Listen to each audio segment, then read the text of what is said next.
Hey YouTube. Okay, so I am having this feeling that I am really on the hearts and minds of some of the people who are very, very, very close to me. They have been on my mind for the past, I would say, at least like 2 weeks. And in my mind and in my world, that means that they are thinking of me.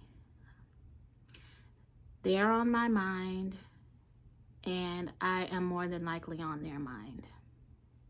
And how could I not be? Because I disassociated myself. And they're probably like, what the heck is she doing? What is she doing? Where is she at? How are things going? What is on her mind? I know that's what they're thinking. So I'm doing this video just in case there's someone out there who is actually going to allow themselves to take a peek into my world, even though I disassociated myself, and you really have no permission whatsoever to be watching what I'm doing. But if you have a mind of your own, because you prayed and your prayers are pulling your heart toward me and what I'm doing, then this video is for you. I've been doing a lot of posting since I disassociated myself, and one of the biggest things that I talk about is letting your heart lead you. That's one of the first and foremost things that we are not supposed to do when we are actively practicing or in the congregation as one of Jehovah's Witnesses. That's a no-no. You are not supposed to let your heart lead you. You are supposed to let your mind lead you. Whoa. The scarf blew on my foot, sorry. Okay, so anyway, the heart is treacherous, Proverbs says. I believe it's Proverbs.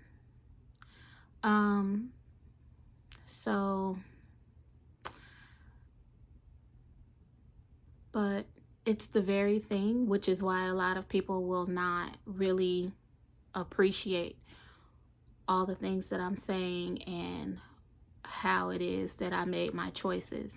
But it's the very thing that has led me to where I'm at. And I have to say, even within the organization, my heart guided me.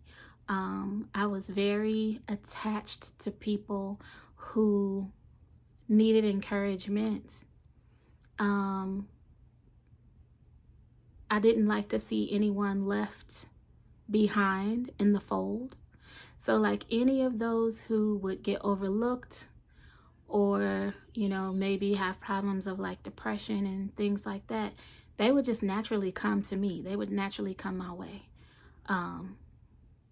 And I would give them all types of encouraging scriptures and encouraging words from the heart, to let them know that Jehovah doesn't want you to feel that way. And sometimes you have to be the one to take the initiative, because not everyone is going to reach out to you and care for you the way they, at least in the congregation, the way it is supposed to be, the way they should.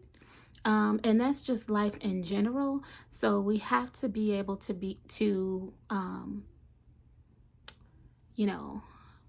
we want to be able to motivate ourselves. We want to be able to know where to go for inspiration, and we have to be our own advocates. And the reason we want to do this is because not only do we want to be able to have something to grasp onto when we feel weak, but we need a surplus when others feel weak.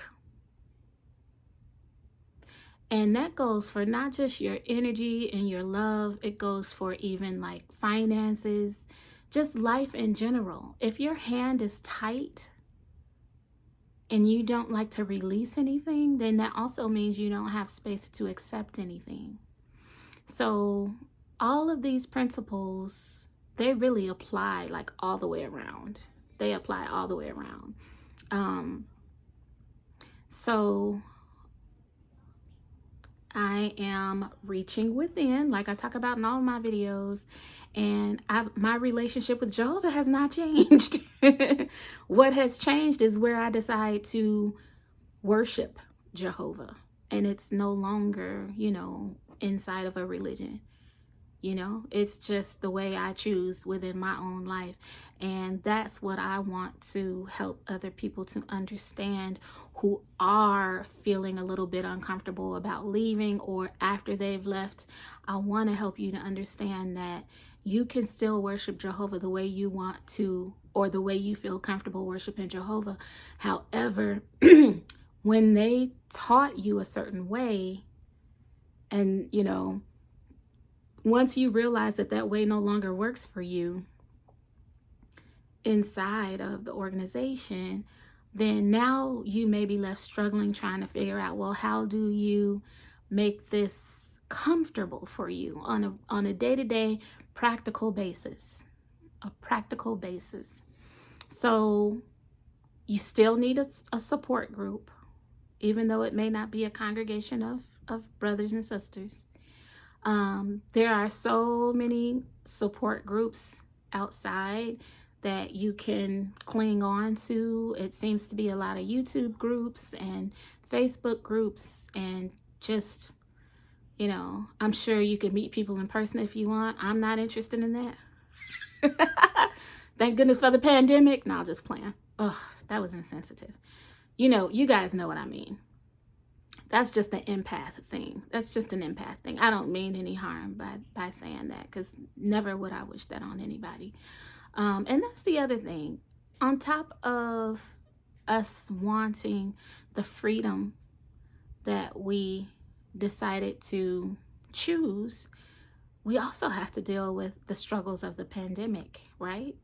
The changes, and how a lot of us aren't even able to congregate anyway with anybody, no matter who it is, you know, in or outside of the organization. So there are a lot of changes taking place just on the world scene, and that is like a phrase that you hear within the Kingdom Hall, the world scene. But I talked about it in one of my other videos too, that I no longer feel that the end of the world is coming by means of a great tribulation and Armageddon. My take now is just that the world is not coming to an end. There are ways to make the best out of what you have here on earth. Now, mind you, you are taught by religion, by the media, by people around you, that the world is a bad place. But that's what you have been, you know, saturated with. But when you really take a look at things from another perspective outside of what is happening on the other side of the cameraman's view, you'll see that the world is actually a good place, a happy place, a loving place.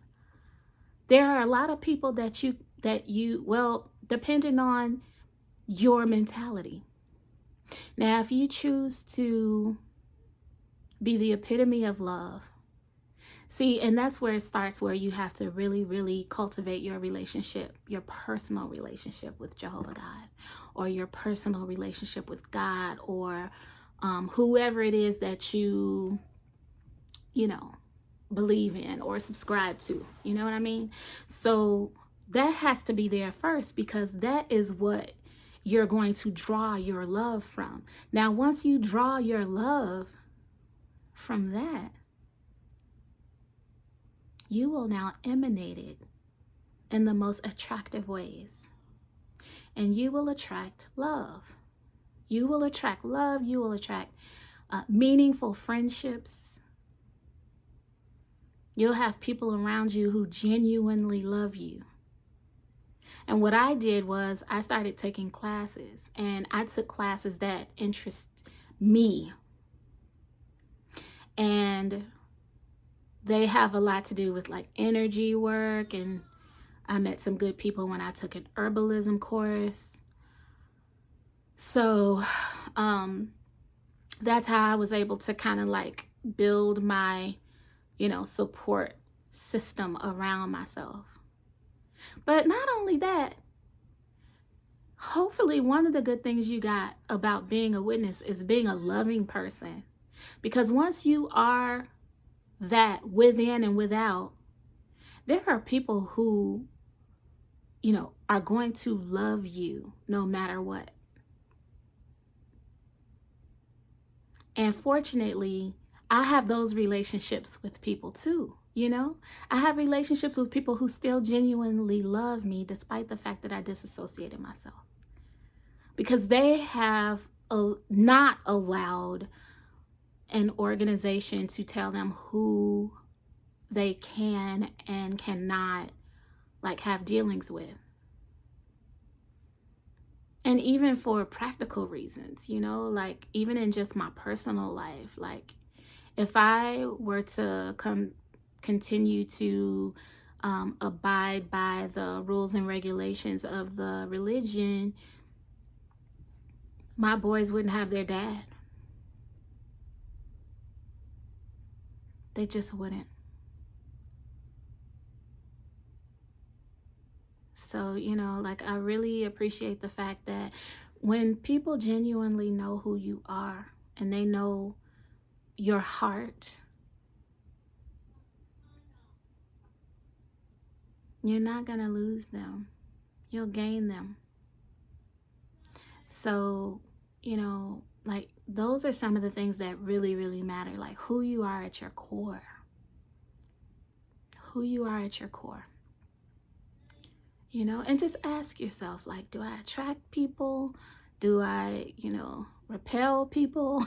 I hope you don't. But, if you realize that you have some things to work on, then go within in a matter of prayer and ask God to mold you and shape you into who you need to be in order to survive the change that you made in your life, but not just survive, to thrive in the change that you decided to make in your life. That's what we want. And because of my studies and the things that I have been taking up with energy work and rapid transformational therapy and all those things, I can really help to encourage you, lead you, guide you in ways that are going to help you understand yourself better and what it is that you need to do to reach the level of happiness that it takes to enjoy your life, genuinely enjoy your life. That's what I want for you guys. And that's what I'm doing. I really enjoy the path that I'm on right now. I really there's so many good things that are coming out of it, and my life is just completely transforming. It's so exciting. But that's how I'm doing. For those of you who are wondering, that's how I'm doing. That's what I'm doing. I'm continuing on my journey. I'm enjoying my journey. It has ups and downs because with change comes stress and tension. But it's not something that I can't bear, right? 1 Corinthians 10:13, something like that. I think that's the scripture. But it's not something that I can't bear, and I don't have to be within the organization for that scripture to apply to me. And the rest of you, you weren't created to fail. You are a resilient creature, and you were designed for greatness. Greatness. We all have a purpose. And as soon as you recognize that you contribute, you as an individual, you contribute to the world's greatness, believe it or not, contrary to what you may have been taught. You contribute to the world's greatness, and you just need to kind of be around the right people and also learn really understand how to dig deep within. So I don't know if there's anybody who's interested in a support group or coming together. You know, we can do Zooms and talk. You know, if that's what you guys want to do, I'm more than open to do some things like that. I don't want to see anybody hurt. I don't want to see anybody shamed.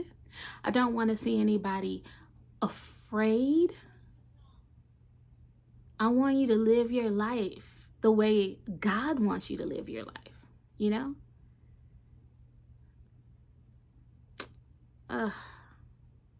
Sometimes I still have PTSD myself, just thinking about some of the things, but that's something that I want to mention here. And again, I have said this prior in one of my videos. I didn't leave the congregation or the organization because I felt like something was terribly wrong.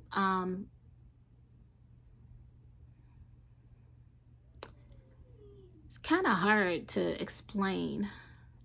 When I started realizing the things that I want to do, the things that make sense to me, and that they don't align with what the Bible teaches or the organization teaches, then I realized that, okay, then I need to leave and disassociate myself because I don't want to be a hypocrite inside of the organization.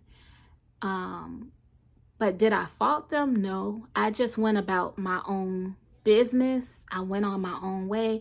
I wasn't trying to cause any trouble. I just wanted to do what I wanted to do. That was it. I didn't want to do I didn't want to try to start getting into like energy work and chakras and healing and all that kind of stuff, and hiding it, knowing that it would probably be questioned by the organization.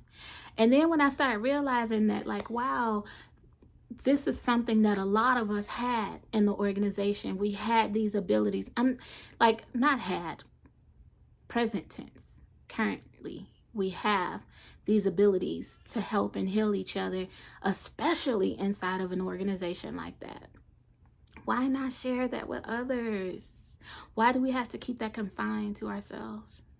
Right? So I've for years, I always was attracted to more than just the people inside of the organization, because I love people. I genuinely love people.